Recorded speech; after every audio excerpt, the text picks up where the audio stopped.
कैसे हो मेरा पढ़ाकू? बढ़िया पढ़ाई कर रहे हो? गुड। चैप्टर नंबर 7 में लास्ट टाइम हमने एक सर्किट पढ़ी थी, AC voltage applied to a resistor.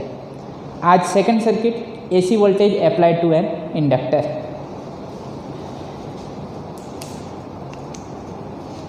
Same procedure repeat करनी है। अगर आप लोगों को पहली सर्किट समझ में आ गई है तो इसमें दिक्कत नहीं आएगी। AC voltage applied to an inductor.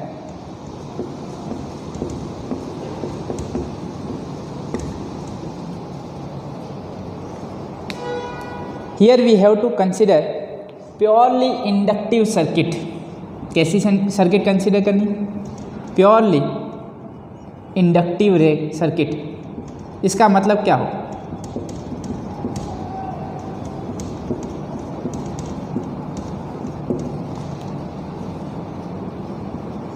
We have to neglect the resistance of inductor.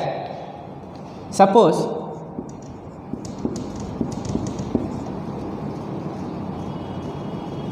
resistance of an inductor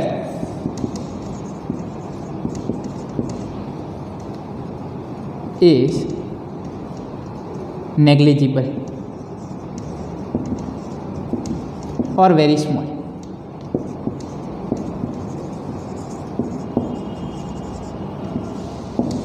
Purely inductive circuit we have to consider. Negligible resistance of inductor we have to consider.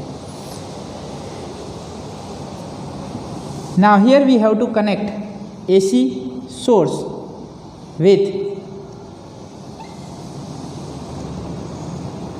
an inductor. ये हो गया inductor, ठीक। And this is the source of EMF, AC source. Suppose it supplies voltage which changes sinusoidally.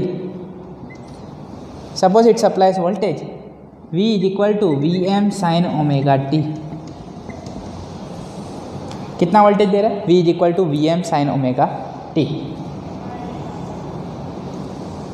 And if we apply Kirchhoff's rule to this circuit,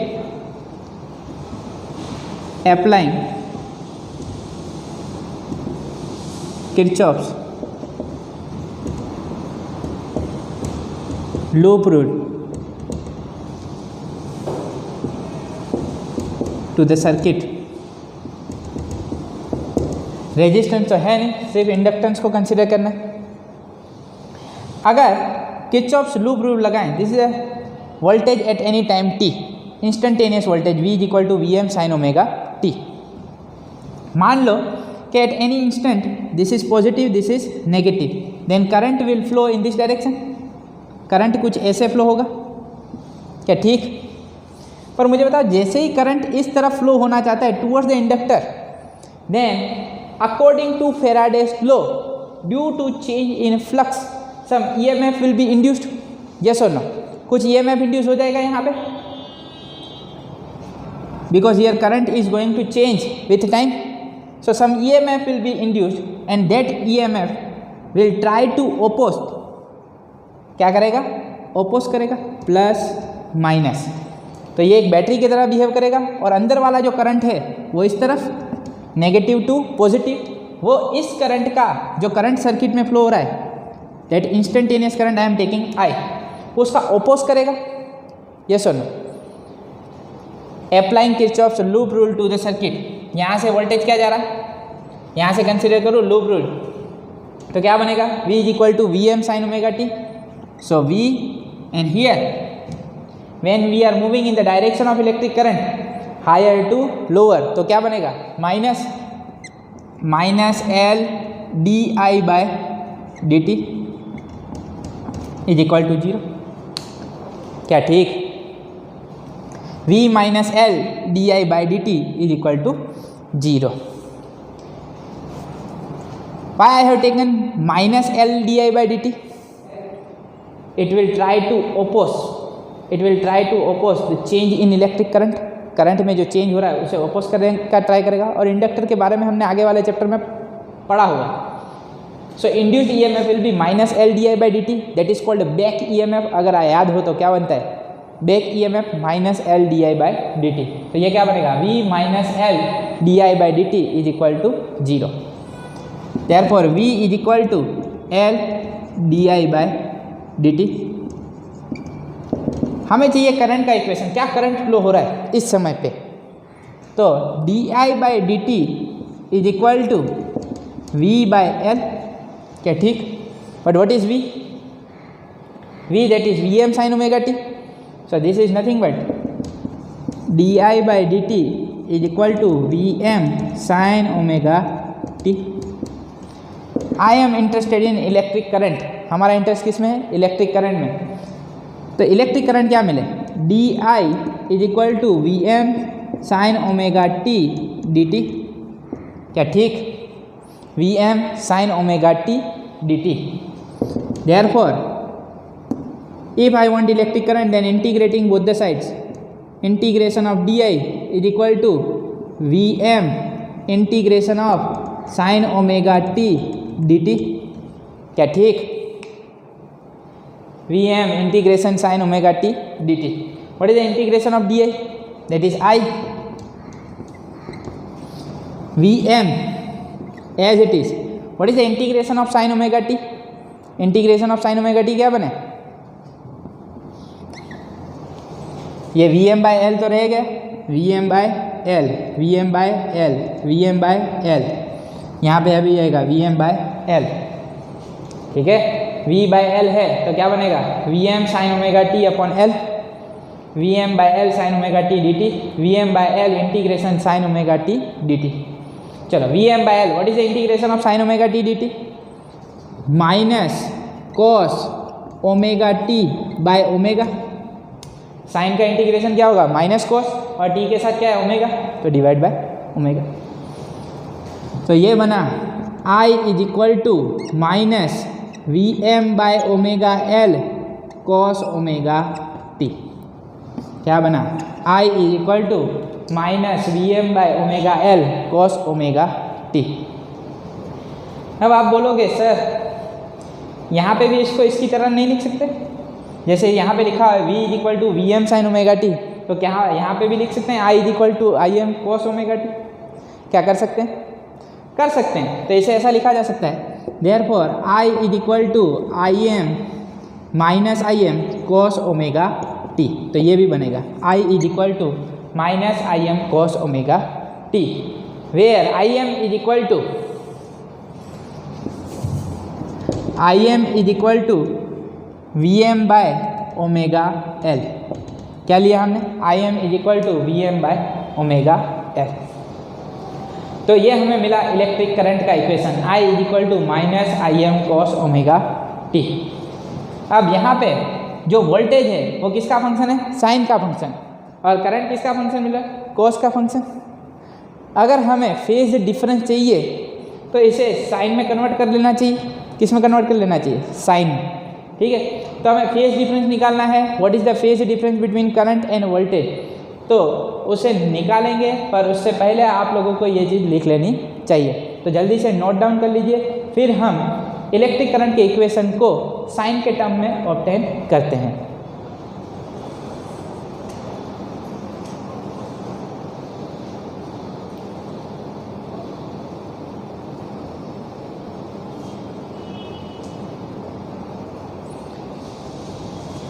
क्या equation मिला हमें, I is equal to minus I M cos omega t, I is equal to minus I M cos omega T.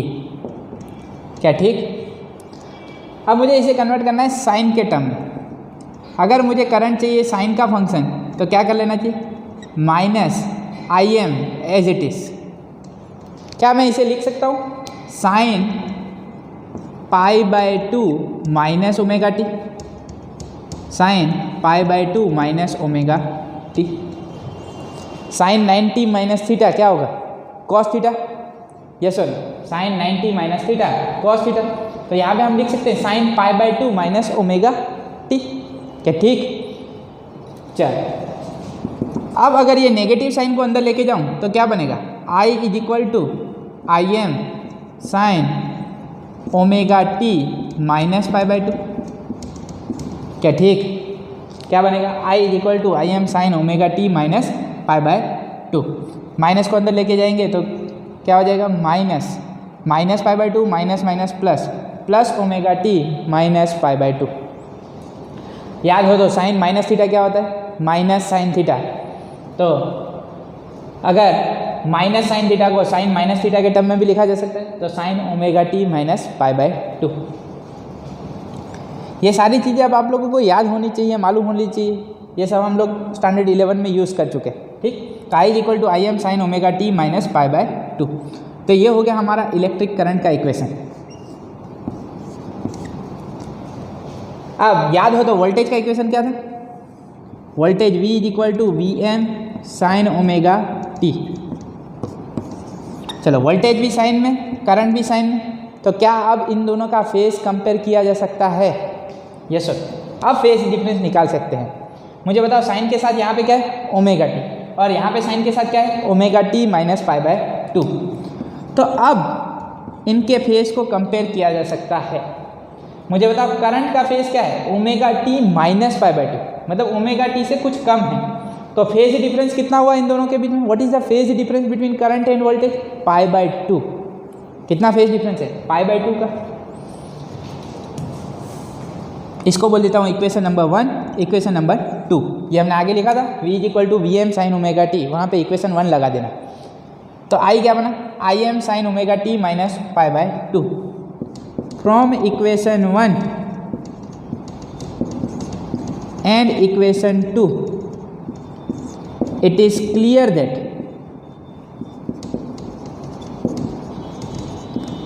current lags behind voltage in phase by pi by to. कितना पीछे, पाई by to. कौन पीछे, current. Current का phase कम है ना, voltage के कितना कम है फेज, पाई बाय टू। तो यहाँ पे क्या लिख सकते हैं, current lags behind voltage in phase by pi by to. ये याद रखें, MCQ बन सकता है। When inductor is connected, when inductor is connected in AC circuit, at that time current lags voltage in phase by pi by 2। चलो electric current का equation मिल गया, वोल्टेज मिल गया, V is equal to, voltage तो हमने मिला हुआ है V M sine omega T.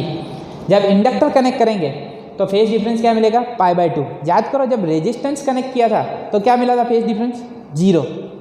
क्या मिला था, I M sine omega T, V M sine omega T. मैंने बताया था जब कैपेसिटर और इंडक्टर कनेक्ट करेंगे तो फेज डिफरेंस कुछ अलग आएगा। और फेज निकालने के लिए सबसे हेल्पफुल रहती है फेज़र मेथड। कौन सी मेथड, फेज़र मेथड। तो यहाँ पे हमें फेज़र मेथड का यूज़ कर लेना चाहिए। अगर फेज़र मेथड का यूज़ करें तो कैसी चीज़ बनेगी, at a time t is equal to 0, at a time t is equal to 0। Here I am representing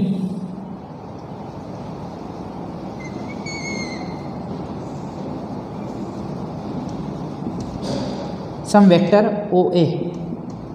क्या निकाल लें, OA वेक्टर। तो OA वेक्टर क्या बनेगा, magnitude of vector OA that is VM। क्या ले रहा हूँ मैं, VM, maximum value of voltage.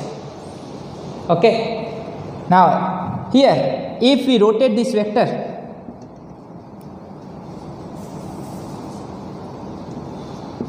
by this phase omega t, correct, then this will be Vm। ये बना OB वेक्टर। ठीक है, कुछ समय के बाद ये वेक्टर रोटेट हो चुका होगा तो ये बनेगा Vm। if I draw the projection of this OB vector on this vertical axis, then projection of this OB vector will give me Vm sin omega t। क्या ठीक? वो क्या दे देगा मुझे? Vm sine omega t. अब मुझे बताओ current क्या बन रहा है? Im sine omega T minus pi by two, sine omega T minus pi by to. तो करंट मुझे कहाँ पे मिले? ओमेगा टी से pi by, omega T minus pi by two, क्या ठीक? ये ओमेगा टी एंगल है, तो उससे पाई बाई टू पीछे, तो क्या यहाँ पे मिलेगा? ये एंगल से कितना नीचे? पाई बाई टू नीचे, तो यहाँ पे मिलेगा हमें आई एम। क्या मिलेगा? आई एम, क्या ठीक? ये सुन, अब इसका प्रोजेक्शन यहाँ पे मैं ड्रॉ करूँ तो मुझे क्या मिल जाएगा? I am sine omega T minus pi by two. क्या मिल जाएगा? I am sine omega T minus pi by to. अब ध्यान से देखो, मुझे बताओ ये वी एम, ये आई एम, इन दोनों के बीच में एंगल क्या बना? 90 degree. So what is the phase difference between the voltage phasor and current phasor? इसको बोलते हैं करंट फेजर, इसको बोलते हैं वोल्टेज फेजर। दोनों के बीच में फेज डिफरेंस कितना है? 90 डिग्री। इसको सिंपल ड्रॉ करना तो ऐसे भी ड्रॉ कर सकते हैं। अगर यहाँ पे ड्रॉ कर रहे हैं करंट, तो उससे आगे रहेगा वोल्टेज। कितना आगे रहेगा? 90 डिग्री। क्या ठीक? मान लो समय के साथ ये रोटेट होता रहेगा। जैसे ही वी एम यहाँ पे पहुँच जाता है सेकंड क्वार्टर में, कहाँ पे पहुँच जाए? सेकंड क्वार्टर में, तो आई एम कहाँ पे पहुँच जाएगा? फर्स्ट क्वार्टर में। बट दोनों के बीच में एंगल क्या रहेगा? 90 degree. So phase difference between voltage and current is 90 degree pi by two radian. Radian में बोलेगा क्या बनेगा? पाई by two radian. So current lags behind voltage in phase by pi by to. Current कितना पीछे? पाई by to पीछे। तो current lags behind voltage in phase by pi by two. क्या समझ में आया? एकदम परफेक्ट। लिखना है, लिखना है, जल्दी से लिख लो।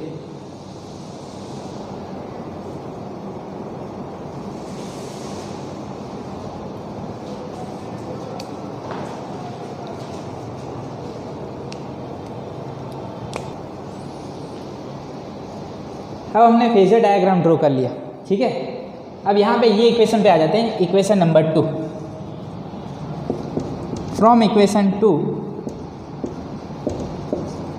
I is equal to I M sine omega T minus pi by two, where I M is equal to V M,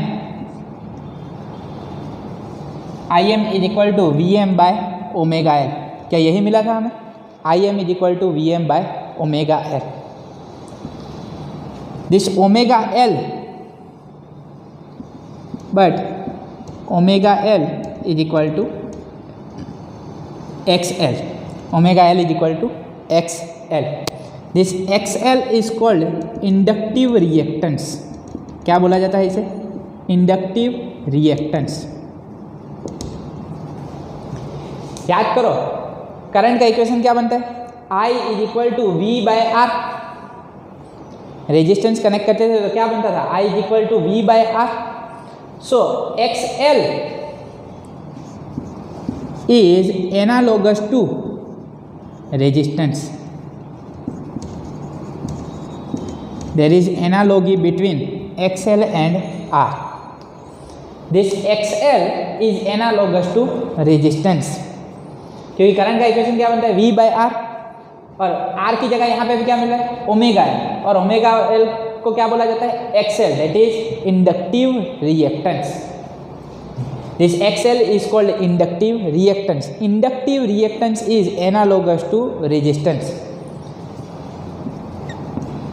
XL has same dimensions as that of R, resistance. XL has same dimensions as that of R. It means what should be the unit of XL? Unit of XL, unit of inductive reactance should be what? मुझे बता। Current is equal to voltage upon resistance. Inductive reactance, what should be the unit of inductive reactance? Ohm. Unit of XL is nothing but ohm. क्या है unit? Ohm.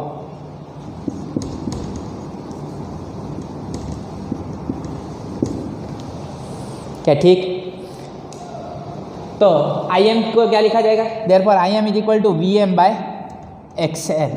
क्या बनेगा? V M by X L. X L that is inductive reactance.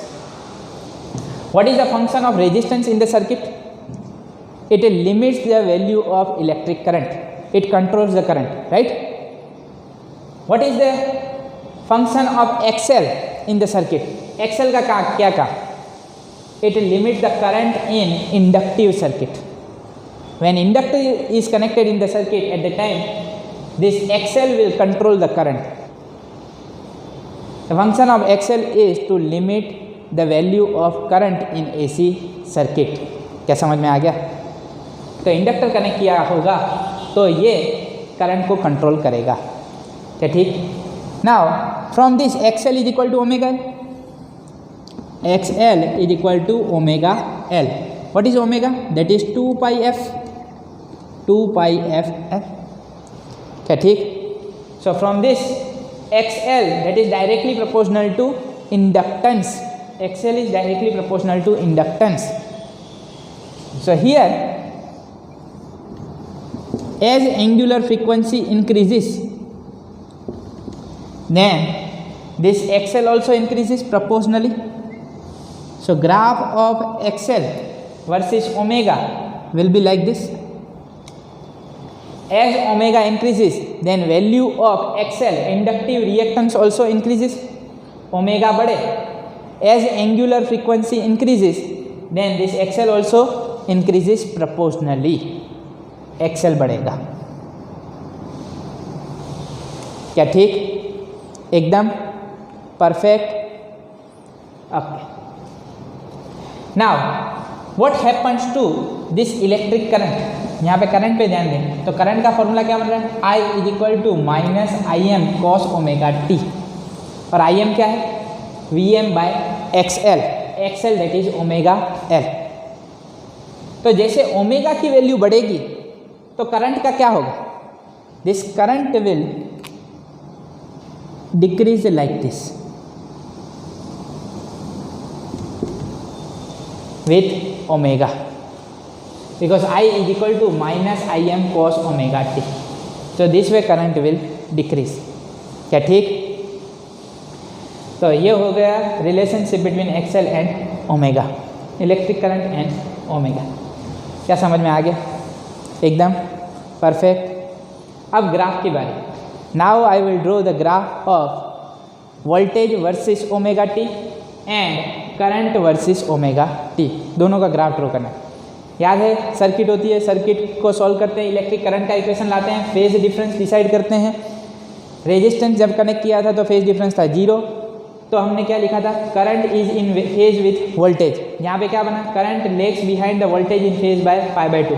फिर हमने draw किया phasor diagram. फिर हमने XL पता किया। एक्सएल क्या है? Inductive reactance.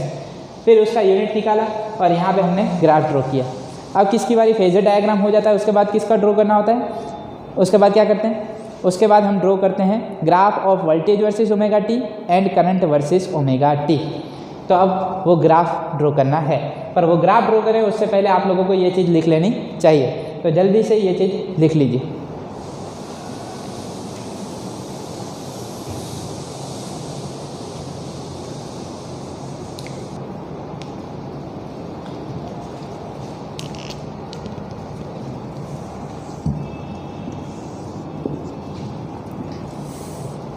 First of all I will draw the graph of voltage versus omega T. किसका ग्राफ ड्रॉ करेंगे? Voltage versus omega T. Voltage का इक्वेशन क्या है? V is equal to V M sine omega T.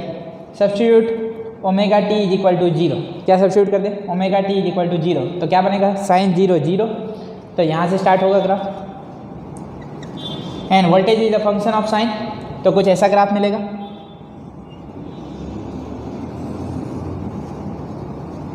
क्या ठीक? Okay, this is the graph of voltage versus omega T. ये बना पाई, ये बना 2 पाई। क्या ठीक? Okay,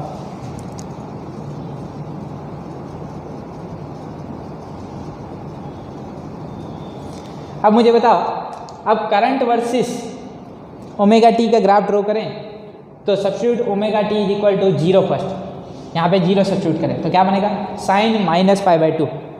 sign minus pi by two क्या हो जाएगा minus sine pi by two minus sine 90, value क्या बने -1।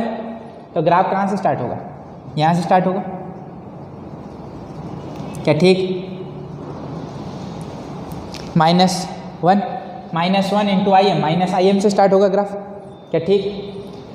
अब सब्स्टिट्यूट करो omega T is equal to pi by two, क्या सब्स्टिट्यूट करो pi by two, pi by two minus pi by two क्या बने 0, साइन 0 की वैल्यू क्या बनेगी 0, तो करंट क्या बनेगा 0 क्या, ठीक। तो इसका ग्राफ कुछ ऐसा बनने वाला है।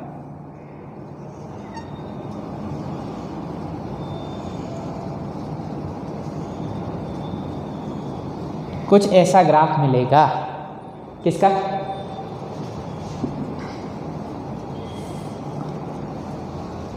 करंट वर्सेस, ये हो गया करंट वर्सेस ओमेगा टी का ग्राफ। ध्यान से देखो, when voltage is minimum 0 at the time current that is maximum, opposite direction में माइनस है, this is V M, this is minus I M क्या, ठीक। और ये बनेगा आई एम क्या, ठीक, क्योंकि आई एम तो कुछ कम ही होगा वी एम बाय एक्सएल, तो वी एम से तो कम ही होगा तो क्या बनेगा V M by XL. When voltage is 0 current is maximum, when voltage become maximum current becomes 0, when voltage become 0 current becomes maximum and vice versa. ध्यान से देखो, जब वोल्टेज मिनिमम तो करंट मैक्सिमम, जब वोल्टेज मैक्सिमम तो current minimum, क्या दिख रहा है। तो दोनों के बीच में फेज डिफरेंस कितना है पाई बाय 2, कितना फेज डिफरेंस है यहाँ से देख सकते हो कितना डिफरेंस है पाई बाय 2, ये sir. So from this we can say that current lags behind voltage in phase by pi by 2। एक पूरी साइकिल कंप्लीट होने में कितना टाइम लगता है, टाइम पीरियड t, एक पूरी साइकिल कंप्लीट होने में टाइम कितना लगता है टाइम पीरियड t। तो यहाँ पे टाइम क्या हो जाएगा t/4, टाइम निकालूँ तो टाइम क्या बनेगा t/4। तो यहाँ से ये भी लिख सकते हैं current lags voltage by t/4, 1 quarter cycle, current lags voltage by time period t/4, ठीक है। करंट इतना पीछे है, फेज डिफरेंस में पूछूँ तो क्या बनेगा पाई बाय 2, और साइकिल में पूछे तो current lags voltage by 1 quarter cycle, ये चीज़ होगी। अब हमें निकालना है पावर, क्या निकालना है पावर। चलो ग्राफ वगैरह हो गए, फिर हम किसकी बात करते हैं पावर की, वोल्टेज का फेज डिफरेंस वगैरह मिल गया, फेजर डायग्राम हो गया, ग्राफ भी ड्रॉ कर लिया। अब किसकी बारी पावर की। Instantaneous power supplied is, instantaneous power कितना सप्लाई किया है, तो पावर का फॉर्मूला क्या होता है instantaneous power supplied is power P is equal to instantaneous value of voltage into instantaneous value of electric current, क्या ठीक, V इंटू आई, और V और I हमारे पास है तो क्या बनेगा Vm sine omega T into Im sine omega T minus pi by 2, क्या ठीक। तो क्या इसको ऐसा लिखा जा सकता है Vm Im sine omega T into sine omega T minus pi by 2। और मुझे बताओ sign omega T minus pi by 2 तो क्या है माइनस कॉस ओमेगा टी। यहाँ से देखो तो sine omega T minus pi by 2 तो क्या है minus cos omega T. Therefore power P is equal to Vm Im sine omega T minus cos omega T, क्या ठीक। अब मुझे मालूम है सब लोगों के माइंड में क्वेश्चन होगा कि सर यहाँ पे omega T plus pi by to भी तो ले सकते थे, यहाँ पे pi by two minus omega T किया है, उसकी जगह पाई by two plus omega T किया होता तो भी फंक्शन चेंज होता है क्या नहीं।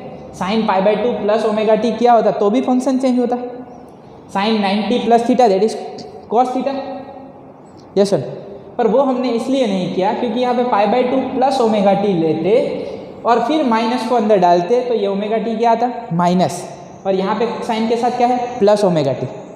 तो फेज डिफरेंस डिसाइड करना होता है, इसलिए हमें यहाँ पे क्या लिया पाई by two minus omega T, plus omega T नहीं लिया। क्या समझ में आ गया। जब भी कन्वर्ट करें तो ये ओमेगा टी क्या रहना चाहिए पॉजिटिव। चलो power P equal to V M I M sine omega T minus cos omega T. क्या इसको ऐसा लिख सकते हैं, power P equal to minus V M I M by two sine omega T cos omega T. क्या ठीक। 2 sine theta cos theta क्या बने, 2 साइन थीटा कॉस थीटा क्या बने sine 2 theta. So instantaneous value of power that is minus V M I M by two sine 2 omega T. This is the instantaneous value of power supplied. ठीक है, पर मेरा interest है average value of power over one cycle, average value of power over one cycle when AC voltage is applied to an inductor. When AC voltage is applied to an inductor at that time what is the average value of power over one cycle? Average value निकालनी है, पर average value निकालेंगे उससे पहले आप लोगों को इतना लिख लेना चाहिए, तो जल्दी से इतना लिख लीजिए फिर हम एवरेज वैल्यू निकालते हैं।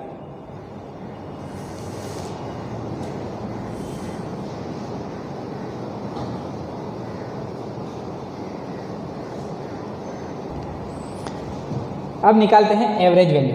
याद है ना एवरेज वैल्यू कैसे निकालते हैं। Average value of power over one cycle is minus V M I M by two that is constant. Average किसका निकलेगा, average value of sine 2 omega T. Average value of sine and cosine over one period is 0, but average value of sine over one cycle is 0, correct. So average value of power supplied to an inductor over one cycle is 0. Average value of power supplied to an inductor over one cycle is 0. Average value of power supplied to an inductor over one cycle is 0। इसका मतलब क्या हुआ, इसका मतलब यहाँ से पता चलेगा ग्राफ से। ग्राफ से समझना है तो इस पूरी साइकिल को ऐसे समझ लीजिए, यहाँ से स्टार्ट करूँ ग्राफ को यहाँ से, ठीक है। तो करंट कहाँ से स्टार्ट हो रहा है 0 से, T/4 से देखिए तो क्या करंट यहाँ से बनेगा, क्या ठीक। यहाँ से ड्रॉ कर रहा हूँ ग्राफ को, कोई दिक्कत नहीं। चलो यहाँ पे करंट वैल्यू वोल्टेज की कैसी है मैक्सिमम, क्या ठीक। और यहाँ पे मिनिमम, फिर यहाँ पे मैक्सिमम हो जाएगी, फिर यहाँ पे मिनिमम हो जाएगी, फिर यहाँ पे फिर से maximum. This is voltage versus time, this is current versus time, ठीक है। मान लो कि किसी समय पे ड्रॉ किया, ये तो टाइम के साथ वेरी कर रहा है। कोई एक टाइम पे हमने देख लिया कि करंट क्या है 0, उस समय पे वोल्टेज क्या है मैक्सिमम, उसके लिए ग्राफ ड्रॉ कर रहा हूँ। तो यहाँ पे बनेगा 0 T/4, ये बनेगा, ये क्या बनेगा 0 T/4 T/2 3T/4 और ये बनेगा टाइम पीरियड T। मुझे बता पहले 0 to T/4, 0 to T/4 voltage that is positive, current that is 0 to T/4 में करंट बढ़ रहा है, पॉजिटिव है, ये सुनो positive. If voltage is positive, current is positive, then power P is equal to VI. Both are positive. Yes or no? Then power will be positive. It means energy is absorbed by an inductor. Inductor energy absorb करेगा, power positive है मतलब कुछ power consume किया, energy is absorb by an inductor.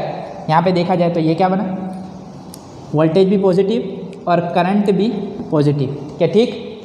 अब मैं जाऊँ T/4 to T/2, कहाँ पे जाएं, T/4 टू T/2, इसके लिए यहाँ पे आ जाओ तो वोल्टेज क्या है, नेगेटिव और करंट क्या है, पॉजिटिव।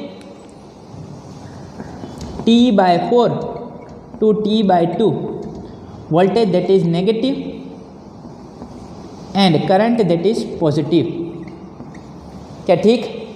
तो यहाँ पे क्या होगा, power that is negative, power negative आ रहा है उसका मतलब क्या हुआ, power that is here power that is positive, here power that is negative, इसका मतलब क्या हो, एनर्जी